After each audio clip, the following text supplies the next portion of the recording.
Vamos lá, gente. Segunda aula da semana.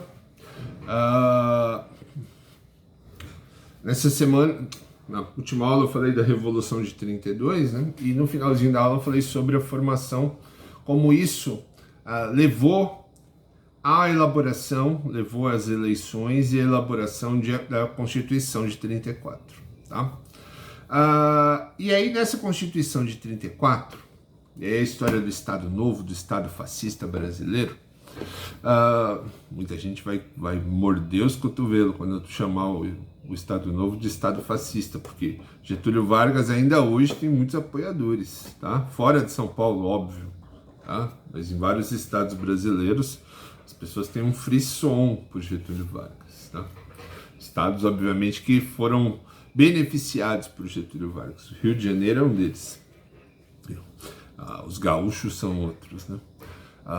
Mas Getúlio Vargas vai haver uma Constituição em 34, uma Constituição que, se não foi forçada pelos paulistas, pela Revolução de 32, pelo menos foi o que encaminhou Getúlio Vargas por esse caminho.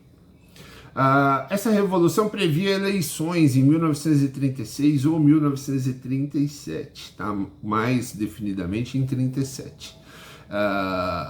E aí você vai ter uma série de pessoas se candidatando a essa eleição. Então você vai ter uma previsão de uma eleição presidencial, que o Brasil voltaria a ser uma democracia. Você tem uma Constituição, você tem candidatos de várias correntes políticas, a maior parte delas conservadoras, mas de partidos diferentes, concorrendo à eleição presidencial de 1937. Só que essa eleição não vai acontecer, tá? Utilizando de forma absurda, tá?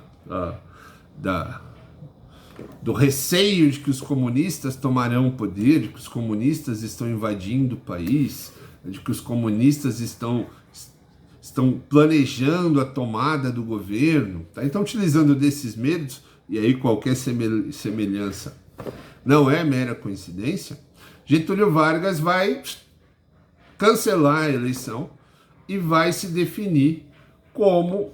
Deixa eu só recusar a ligação aqui.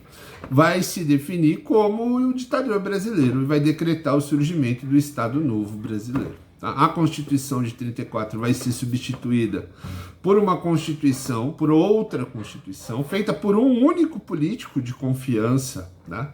De Getúlio Vargas, uma Constituição que vai ser inspirada, se não uma cópia quase exata, da Constituição da Polônia, tá? Um país fascista, tá? Então, essa Constituição vai ser conhecida como a Constituição Polaca, Constituição de 1937.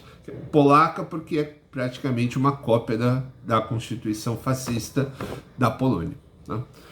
E aí vão ser proibidos os partidos políticos, todos os partidos políticos vão ser colocados na ilegalidade, todas as eleições vão ser canceladas, os direitos civis vão ser retraídos, a população vai ter uma perda grande de direitos políticos, todos os sindicalistas e os trabalhadores que fazem greve ou lutam por aumento, tudo vão ser considerados, vão ser colocados na ilegalidade.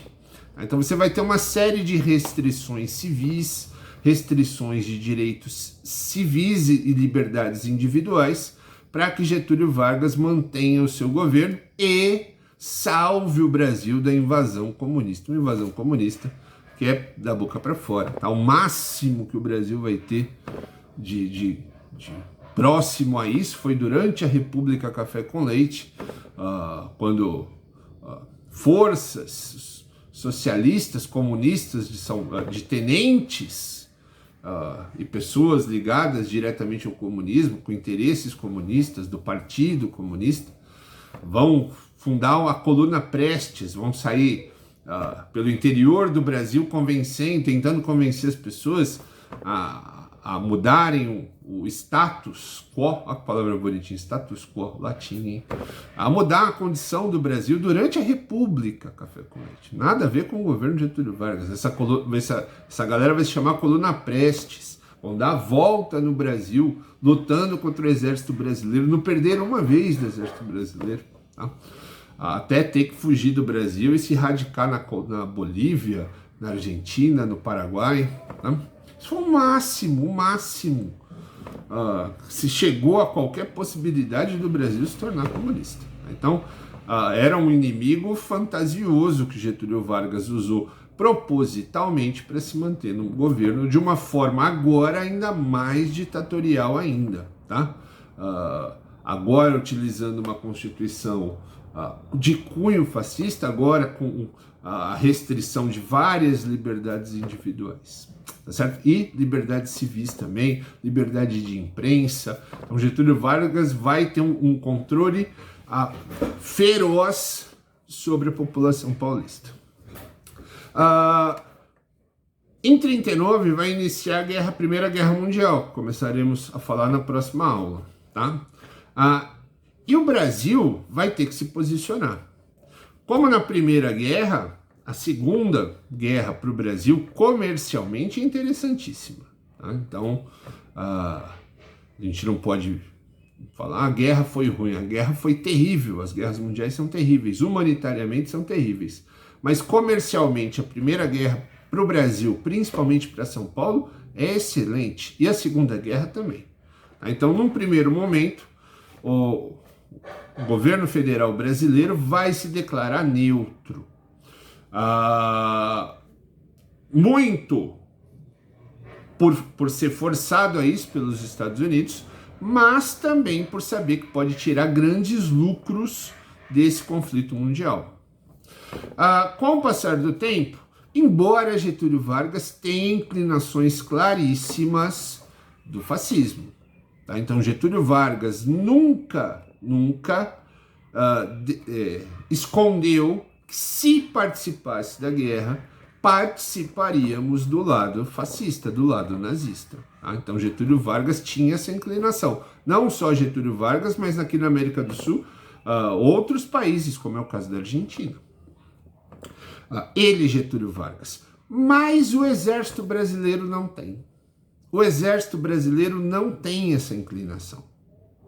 E aí você começa a ter dentro do governo federal, dentro da ditadura de Getúlio Vargas, um conflito entre Getúlio Vargas e aqueles que o mantêm no poder, que é o exército brasileiro.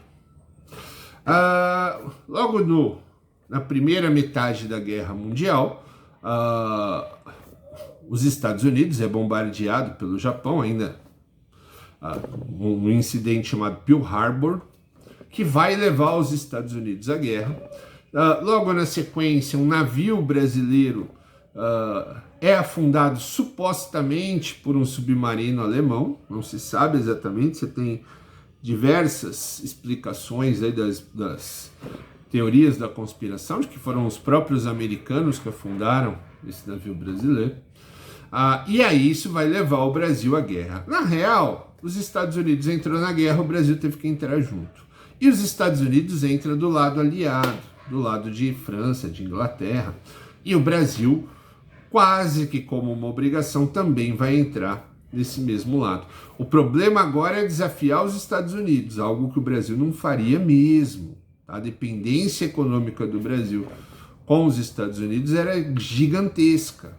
Então o Brasil faria aquilo que fora a síndrome de vira-lata do Brasil com os Estados Unidos. O que os Estados Unidos mandar fazer, o Brasil vai fazer. Tá? Então vai ter esse atrito durante o período do Estado Novo. Durante o período... E aí que vai resultar no quê? O lado aliado, falaremos disso, vai vencer em 1945, a guerra acaba, e Getúlio Vargas acaba junto.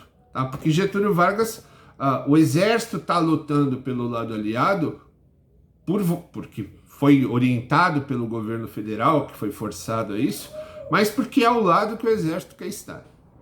Getúlio é contra. E aí esse atrito entre o exército e Getúlio Vargas vai continuar até o fim da Segunda Guerra Mundial. Ao fim da Segunda Guerra Mundial, o exército não tem mais por que manter o Getúlio Vargas. Getúlio já sabe disso, sabe que está enfraquecido, que vai ter que sair. E aí vão se marcar as eleições para 1946. Tá? Então Getúlio Vargas vai de 1930, quando ele tem a Revolução, vai governar como ditador até 34, quando tem a primeira Constituição. Em 37 ele dá um novo golpe e vai ficar como ditador, como Estado Novo, até o final de até o início de 1946, quando ele aí é substituído por um presidente eleito chamado Dutra, tá certo? Eleito mesmo pelo povo. Numa eleição muito mais universal do que qualquer outra, porque agora você vai permitir o voto de várias outras pessoas, tá? Mas isso aí a gente fala em outro momento. O Estado Novo é, em grande parte, uma cópia do... Vou falar do Estado Novo agora só, tá? Da guerra a gente fala depois. O Estado Novo é, em grande parte, uma cópia dos governos totalitaristas de extrema-direita europeia. Tá? Então é um governo nacionalista, é um governo que não confundam nacionalista com patriota, tá, gente? Nacionalismo é aquela coisa quase irracional de que o seu país é o melhor, o seu povo é o melhor, a sua cultura é o melhor. Ser patriota é uma coisa, ser nacionalista é outra, tá? O Brasil teve um governo nacionalista, tá? Um governo que vai se utilizar de propaganda para manipular a população, criando a ideia de que o Brasil é o maior país da América do Sul. É óbvio que eles não vão se colocar como o maior do mundo, mas que é o melhor lugar o Brasil é o maior povo, é o maior país. Você vai ter a utilização de propaganda de Getúlio para criar elementos para ser tratado como o pai do povo, tá? Aquela coisa que ele vai se vestir como aquele que faz, que cuida das pessoas, que vai salvar os brasileiros, afinal ele veio do povo. Vai se utilizar de discursos fáceis, de discursos populistas, que vai colocar na cabeça das pessoas que o que precisa ser feito, de lemas simples. Ele vai seguir a cartilha dos governos fascistas da Europa, tá? Inclusive em propagandas, posso até colocar aqui para vocês, será muito parecido com o que a gente vê na extrema-direita europeia, inclusive da portuguesa também, tá? O próprio nome Estado Novo, Getúlio Vargas vai copiar da ditadura fascista de Salazar em Portugal. Em Portugal, quando Salazar toma o poder e institui um governo fascista, ele vai se utilizar do nome Estado Novo. Getúlio Vargas vai utilizar o mesmo nome aqui no Brasil, Estado Novo. Tá? As mulheres vão ser tratadas como procriadoras. Durante o governo de Getúlio Vargas, a função das mulheres era gerar novos trabalhadores para o crescimento do país. Então é um governo que vai seguir os mesmos moldes do que você tem lá na Itália, na Espanha, em Portugal, na Alemanha, tá? Na Polônia, governos totalitaristas. Tá certo? E agora eu vou passar um pano para Getúlio Vargas. Tá? Dentro desse sistema, dentro disso, várias coisas vão surgir. Tá? Então, o governo de Getúlio Vargas vai trazer grandes novidades para o Brasil. Tá? Algumas inspiradas com o que estava acontecendo lá fora, mas ele vai trazer. Então, é no governo de Getúlio Vargas que vai surgir a CLT, a consolidação das leis trabalhistas, que vai definir como funciona o trabalho, tá? Onde os sindicatos voltarão a ser legalizados em algum momento, desde que seguindo as orientações federais. Você vai ter a fundação da Petrobras, várias companhias siderúrgicas vão surgir no Brasil, siderúrgica de metal, tá, gente? Você vai ter uma expansão da produção agrícola. Então o governo Getúlio Vargas vai ter várias ações que vão levar o Brasil a um certo progresso, embora ao custo das liberdades civis, das liberdades individuais das pessoas, como qualquer governo fascista, como qualquer governo daqueles que eu citei para vocês daquela época, tá certo? Então esse é o governo totalitarista brasileiro, tá? O governo de Getúlio Vargas, que vai de 30 a 45, porque logo no começo de 46 ele já sai, tá? Acho que, se eu não me engano, no final de janeiro de 46, assume o presidente Dutra, que já é um presidente eleito. Bem, e é isso, tá? Esse é o período, é o Estado Novo, num primeiro momento uma ditadura ferrenha contra São Paulo, depois um período constitucional, e no final um novo golpe que vai levar ao Estado Novo, e aí sim um governo totalmente definido como um governo de extrema-direita fascista, utilizando os moldes fascistas que naquele momento faziam sucesso no mundo todo. O Brasil não vai ser a exceção, não. O Brasil vai ser a regra. Ele vai seguir o que naquele momento estava fazendo sucesso. Fora da democracia. A ideia de que democracia, ciências, intelectualidade, artes, isso é tudo bobagem, tá? Isso é tudo besteira. Na cabeça dessa galera, o que importa é o quê? Um Estado forte, que as pessoas obedeçam seus líderes, que as pessoas se sacrifiquem pelo seu país, tá? É esse tipo de galera que vai achar que estudar, que aprender, que ser intelectual, que pensar é besteira, que arte é besteira, que literatura é bobagem, que ciências é tudo mentira, que a Terra é plana. Essa é a galera da qual nós estamos falando quando a gente fala de fascismo. Beleza? Espero que tenham entendido. A partir da próxima aula já mudamos de assunto, começaremos a falar da Segunda Guerra Mundial. Tá bom? Até a próxima aula. Fui!